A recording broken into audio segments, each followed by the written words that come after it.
खुदा यीशु मसीह के जिंदा और जलाली नाम में वकास पतरस एक बार फिर आपकी खिदमत में हाजिर है।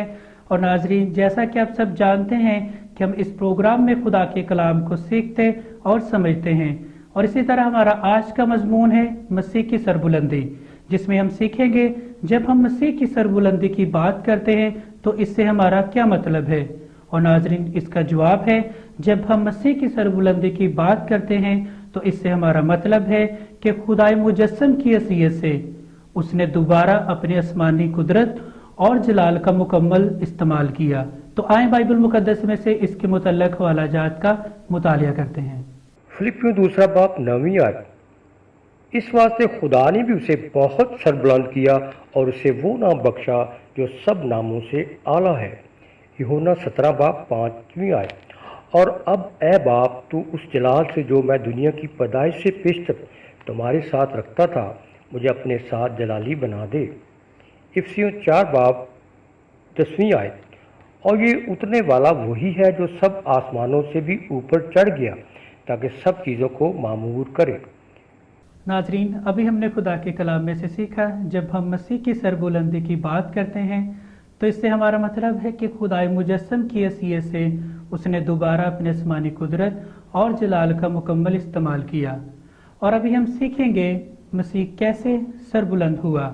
और नाज़रीन, इसका जवाब है मसीह रूहों के जहान में उतरने और मुर्दों में से जिंदा होने और आसमान पर चढ़ने और खुदा के दाहिने हाथ बैठने और जिंदों और मुर्दों का मुनसफ मुकर्रर होने के एतबार से सरबुलंद हुआ।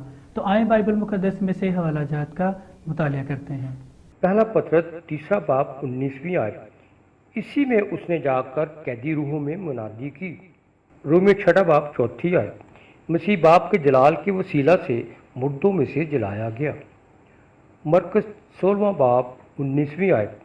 यीशु उनसे कलाम करने के बाद आसमान पर उठाया गया और खुदा की दाहिनी तरफ बैठ गया। नाजरीन, अभी हमने खुदा के कलाम में से सीखा कि मसीह रूहों के जुहान में उतरने, मुर्दों में से जिंदा होने, आसमान पर उठाए जाने, खुदा के दाहिने हाथ बैठने और जिंदों और मुर्दों का मुनसब मुकर्रर होने से सरबुलंद किया गया। और अभी हम सीखेंगे खुदा ने मसीह को क्यों सरबुलंद किया। और नाजरीन, इसका जवाब है खुदा ने मसीह को इसलिए सरबुलंद किया ताकि वो हमें यकीन दिलाए कि वो हमारा नजात दहिंदा है। तो आइए इसके लिए बाइबल मुकद्दस में से हवाला जात का मुतालिया करते हैं।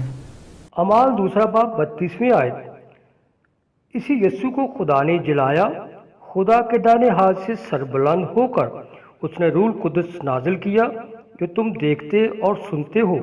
बस इसराइल का सारा घराना यकीन जान ले कि खुदा ने उसी यीशु को जिसे तुमने मसलूब किया खुदावंद भी किया और मसीह भी। फिलिपियों 2 बाब 9 और 11 आयत।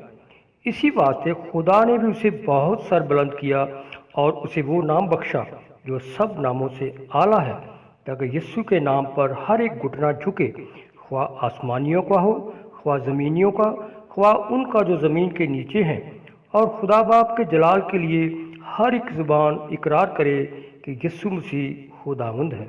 अमाल 5 बाब 31 आयत। उसी को खुदा ने मालिक और मुनज्जी ठहराकर अपने दाहिने हाथ से सरबुलंद किया। नाजरीन, अभी हमने खुदा के कलाम को सुना, सीखा और पढ़ा है, और मेरा ईमान है कि आज के कलाम के वसीला से आप सबों ने ढेरों बरकत हासिल की होंगी। और अभी वकास पतरस आपसे इजाज़त चाहता है। अगला हफ्ता फिर इसी प्रोग्राम के साथ आपकी खिदमत में हाजिर होंगे। तब तक के लिए इजाज़त दें। खुदा हाफिज़। खुदावंद आपके साथ हो।